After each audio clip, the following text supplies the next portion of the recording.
anigoo liigu leeyahay soon qallo sagaalka maalmood ugu horreysa ee bisha dilxij ma soomi karaa?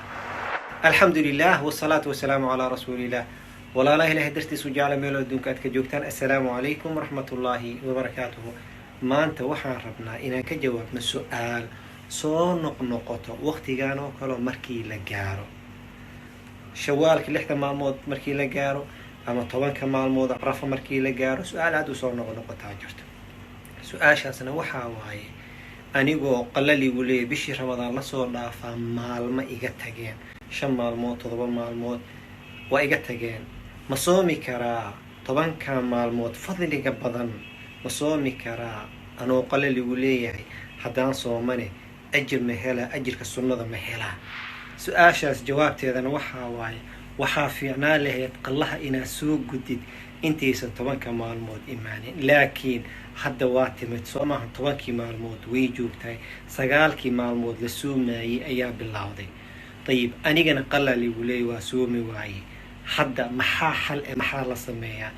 waxaan ku dhihi lahaa mas'aladan waa mas'alo cumar iyo cali radiallahu canhuma ay isku khilaafeen. cumar radiallahu canhu wuxuu dhihi jiray qofkii qalla lagu leeyahay 10 maalmood ha soomo, 9 maalmood ha soomo, siduu qallahana aga baxo ajirkana insha allah wuu helaa. cali laakiin wuu diidi jiray, wuxuu dhihi jiray qallaha gooni waaye kana gooni waaye. waxaan kula tali lahaa marka insha allah tacaala 8 maalmood ugu horeyso at least khilaafka aga baxdid 8 maalmood ugu horeyso qallahaaga niyeyso insha allah tacaala. qallihii waa kaa dhacay waana sooman tahay, laakiin maalinta carafa insha allah tacaala soon sunno niyeyso. saa khilaafka aga baxdidbo 8 adina qallihina waa kaa dhacay insha allah. waxaan rajaynaynaa ajirkan inaa heshid, waa rajaynaynaa. xataa haddii noqo weyso cala alaqal qallihii waa kaa dhacay insha allah tacaala. qallah in la gudaana ka owleysan arrimaha kalo. marka qallaha gud 8 maalmood ugu horeyso ama 6 maalmood ugu horeyso ama 7 maalmood ugu horeyso, laakiin maalinta carafo oo maalinta 9aad oo soonkeeda 2 sano ajirkeeda yahay, maalintaas waxaa niyeysataa soon sunno niyeyso. haddaba walaalaha ilaahay dartiis u jeclahay, soonka waxaa bilaabaysaa maalinta 1aad oo bisha dilxij. waa sunno waajib ma ahaya. haddaa soontidna ajraa heli, haddaa soomi weysana culeys ma ku saarna, dembi ma leedihin, laakiin inaa soontidaa kuu fiican. ayib soonka maalinta 1aad oo dilxij oo maalinta 4 bilaabaysa. markaa bilowdid waxaa leedahay marka waxaa niyeysanaysaa qallo. ma niyeysanaysid sunno, ma niyeysanaysid, mana isku dari kartid. 2 niyo haddii laisku daro culummada waa diideen 2 cibaado oo kala duwan in hal niyo laisla keeno. waxaa laga yaaba labadaba inaysan kaa dhicina laga yaaba, labadaba inay bug noqdaan laga yaaba. sidaa darteed waxaa niyeysataa qallo niyeyso.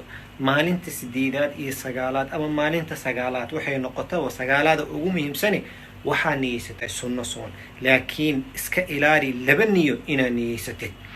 جزاكم الله خيرا، بارك الله فيكم. إلى درتي سيدين جعله هاي اللوبين إن شاء الله تعالى إنا صونتان دنبيجنا الله دافو، دنبيج والدكنا دافو.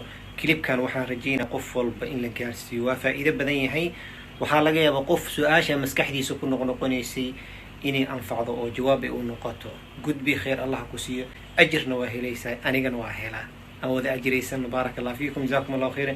إلى درتي سيدين جعله 10 مالمود أو 10 مالمود أو قيمة بدنا خير الله يدين سيو.